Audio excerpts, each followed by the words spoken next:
Hello student, welcome है आप सभी का आपकी अपनी अकाउंटिंग की क्लास में।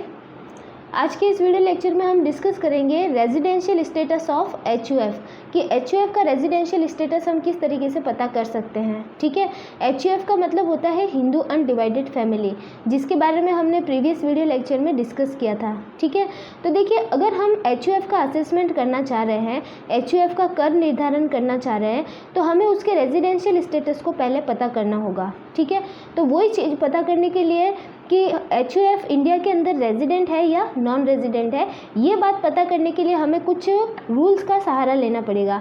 तो देखिए, हमें सबसे पहले तो ये पता करना पड़ेगा कि एचयूएफ जो है वो इंडिया में रेजिडेंट है या नॉन रेजिडेंट है। ठीक है, तो एचयूएफ इंडिया में रेजिडेंट है या नॉन रेजिडेंट, ये बात हम पता कर सकते हैं। किससे पता कर सकते हैं? बेसिक कंडीशन से। ठीक है, उसमें 2 बेसिक कंडीशन दे रखी हैं, तो बेसिक कंडीशन को अप्लाई करके सबसे पहले तो हम पता करेंगे कि एचयूएफ रेजिडेंट है या नॉन रेजिडेंट है। ठीक है, अब जैसे हमें पता चलता है कि एचयूएफ क्या है, रेजिडेंट है, तो वो कहानी क्या होगी, आगे भी बढ़ेगी। ठीक है, अगर एचयूएफ इंडिया में रेजिडेंट होता है तो इसके बाद हम 2 एडिशनल कंडीशन अप्लाई करेंगे। ठीक है, और 2 एडिशनल कंडीशन अप्लाई करके हम ये पता करेंगे कि वो इंडिया में रेजिडेंट तो है, लेकिन किस टाइप का रेजिडेंट है, ऑर्डिनरी रेजिडेंट है या नॉट ऑर्डिनरी रेजिडेंट है। ठीक है, तो इसमें अब कुल मिला के ये बात हो रही है कि हम बेसिक कंडीशन को अप्लाई करके पता करेंगे कि एचयूएफ रेजिडेंट है या नॉन रेजिडेंट है। अगर वो नॉन रेजिडेंट देता है तो इसका मतलब कहानी वहीं ख़त्म। ठीक है, और अगर वो इंडिया में रेजिडेंट होता है तो कहानी आगे बढ़ेगी और हमें ये पता करना पड़ेगा कि ऑर्डिनरी है या वो नॉट ऑर्डिनरी है। तो ये रेजिडेंट ऑर्डिनरी है या नॉट ऑर्डिनरी है, ये बात पता करने के लिए हम क्या अप्लाई करेंगे, एडिशनल कंडीशन अप्लाई करेंगे। ठीक है, तो बेसिक कंडीशन से तो हमें पता चलेगा कि वो रेजिडेंट है या नॉन रेजिडेंट, और एडिशनल कंडीशन से पता चलेगा कि रेजिडेंट में वो कौन सा है, ऑर्डिनरी रेजिडेंट है या नॉट ऑर्डिनरी रेजिडेंट है। ठीक है, अब हम सबसे पहले ये पता करते हैं कि बेसिक कंडीशंस क्या होती हैं। ठीक है, तो बेसिक कंडीशन देखिए, एचयूएफ टाइप का क्या है, बिजनेस फॉर्म है। ठीक है, तो एचयूएफ एक तरह का बिजनेस फॉर्म है, जिस तरीके से कंपनी या पार्टनरशिप फॉर्म होती है। तो देखिए, उसके लिए जो बेसिक कंडीशन अप्लाई होती है, वो पहली बेसिक कंडीशन क्या होती है कि ये जो कंट्रोल और मैनेजमेंट है एचयूएफ का, वो फुली कहाँ हो, इंडिया में हो। ठीक है, control and management of HUF are situated wholly in India, मतलब पूरी तरीके से उसका जो कंट्रोल और मैनेजमेंट है, जिसे हम हिंदी में बोलते हैं प्रबंध और नियंत्रण, वो पूर्ण रूप से कहाँ स्थित हो, भारत में स्थित हो। मतलब एचयूएफ का जो भी काम है, कंट्रोल भी और मैनेजमेंट भी, पूरा का पूरा कहाँ रहता हो, इंडिया के अंदर रहता हो। कंडीशन नंबर फर्स्ट तो ये हो गई। ठीक है, अब हम बात करते हैं कंडीशन नंबर सेकंड की कि एचयूएफ का जो मैनेजमेंट और कंट्रोल है वो पार्शली इन इंडिया हो। ठीक है, आंशिक रूप से इंडिया के अंदर होता हो और आंशिक रूप से इंडिया के बाहर होता हो। तो ये दोनों कंडीशन हो सकती है। तो दोनों में से कोई भी एक बेसिक कंडीशन अगर ये एचयूएफ फुलफिल कर देता है, या एचयूएफ दोनों में से कोई एक भी बेसिक कंडीशन पर खरा उतर जाता है, तो वो क्या हो जाता है, इंडिया के अंदर रेजिडेंट हो जाता है। और अगर दोनों में से एक भी बेसिक कंडीशन वो फॉलो नहीं करता है, तो वो इंडिया के अंदर क्या हो जाता है, नॉन रेजिडेंट हो जाता है। ठीक है, तो देखिए, ये 2 बेसिक कंडीशंस हैं। तो एक बार अगर हम बेसिक कंडीशन को वापस से देखना चाहें तो देखिए, एचयूएफ एक तरह का बिजनेस फॉर्म है, तो बिजनेस फॉर्म का जो कंट्रोल और मैनेजमेंट है वो हमें देखना है कि अगर वो पूरा का पूरा इंडिया के अंदर सिचुएटेड है। ठीक है, होली इन इंडिया है, अगर पूरा का पूरा इंडिया के अंदर है तो बेसिक कंडीशन नंबर फर्स्ट हो जाएगी। और बेसिक कंडीशन नंबर सेकेंड क्या होगी कि उसका जो मैनेजमेंट और कंट्रोल है वो पार्शली इंडिया के अंदर हो। ठीक है, मतलब आंशिक रूप से इंडिया के अंदर हो, और दोनों में से या तो वो पूरा का पूरा इंडिया में हो या उसका कुछ पार्ट इंडिया के अंदर हो। ठीक है, मैनेजमेंट और कंट्रोल का, तो दोनों में से कोई भी एक कंडीशन फॉलो होती है तो वो क्या हो जाता है, इंडिया का रेजिडेंट हो जाता है। अदरवाइज वो क्या हो जाएगा, नॉन रेजिडेंट। अगर इन दोनों बेसिक कंडीशन में से एक भी बेसिक कंडीशन एचयूएफ सेटिस्फाइड नहीं करता है तो फिर वो क्या हो जाएगा, नॉन रेजिडेंट हो जाएगा। ठीक है, फिर हम बात करते हैं कि अगर एचयूएफ रेजिडेंट हो जाता है इंडिया में तो वो ऑर्डिनरी रेजिडेंट है या नॉट ऑर्डिनरी रेजिडेंट है। ये बात पता करने के लिए हमें सहारा लेना पड़ेगा किसका, एडिशनल कंडीशन का। ठीक है, अब ये एडिशनल कंडीशन कौन सी है, तो देखिए, एडिशनल कंडीशन अप्लाई होगी कर्ता के ऊपर। अब देखो, अगर एचयूएफ का जो कर्ता है वो इंडिया के अंदर पिछले 10 सालों में कम से कम 2 साल इंडिया का क्या रहा हो, रेजिडेंट रहा हो। ठीक है। HUF का कर्ता कौन होता है, ये बात मैंने आपको प्रीवियस वीडियो लेक्चर में डिस्कस की थी कि HUF का जो सबसे वरिष्ठ नागरिक होता है, जो सबसे अधिक उम्र वाला इंसान होता है परिवार का, वो उस परिवार का क्या होता है, कर्ता होता है। ठीक है। तो ये जो कर्ता होता है वो अपना जो असेसमेंट ईयर चल रहा है और असेसमेंट ईयर का जो प्रीवियस ईयर है, उस प्रीवियस ईयर से जस्ट पहले के 10 सालों में कम से कम 2 साल इंडिया में कहाँ क्या रहा हो, रेजिडेंट रहा हो। अब ये देखो, इंडिया में रेजिडेंट रहने वाली जो बात है वो क्या है, मैं अभी आपको बताती हूँ।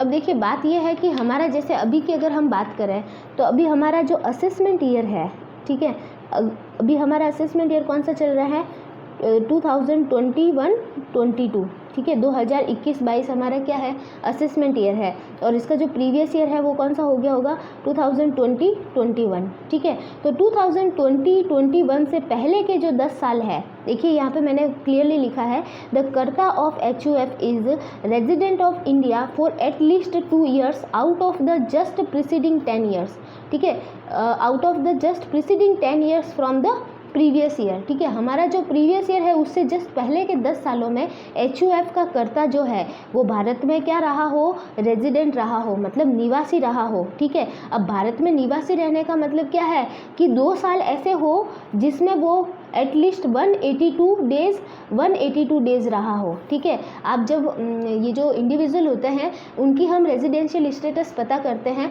तो हम बेसिक कंडीशन में यही देखते हैं कि कोई भी जो इंडिविजुअल है वो एटलीस्ट 182 डेज इंडिया के अंदर रहा हो, ठीक है। तो ये जो 182 डेज वाला जो मैटर है वो इसमें 2 बार एप्लीकेबल हुआ हो, मतलब 10 सालों में 2 बार एप्लीकेबल हुआ हो, मतलब 2 बार वो 182 डेज इंडिया के अंदर रहा हो, मतलब रेजिडेंट रहा हो, ठीक है। हम रेजिडेंट तो तभी कहेंगे ना जो एटलीस्ट 182 डेज इंडिया के अंदर रहेगा, ठीक है। तो वो 182 डेज इंडिया में 2 बार रहा हो, 2 साल ऐसे रहे हों जिसमें वो 182 डेज रहा हो, ठीक है। तो ये पहली एडिशनल कंडीशन हो गई।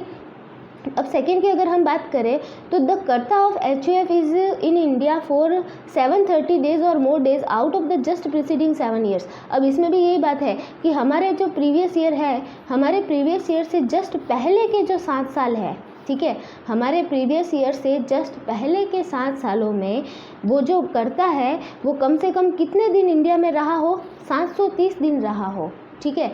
हमारे प्रीवियस ईयर से पहले के 7 दिनों में कुल मिला के, पूरे 7 दिनों में पूरे टोटल जोड़ करके वो कितने दिन रहा हो, 730 दिन या उससे ज़्यादा दिन रहा हो, ठीक है। तो ये 2 कंडीशंस हैं कर्ता के लिए।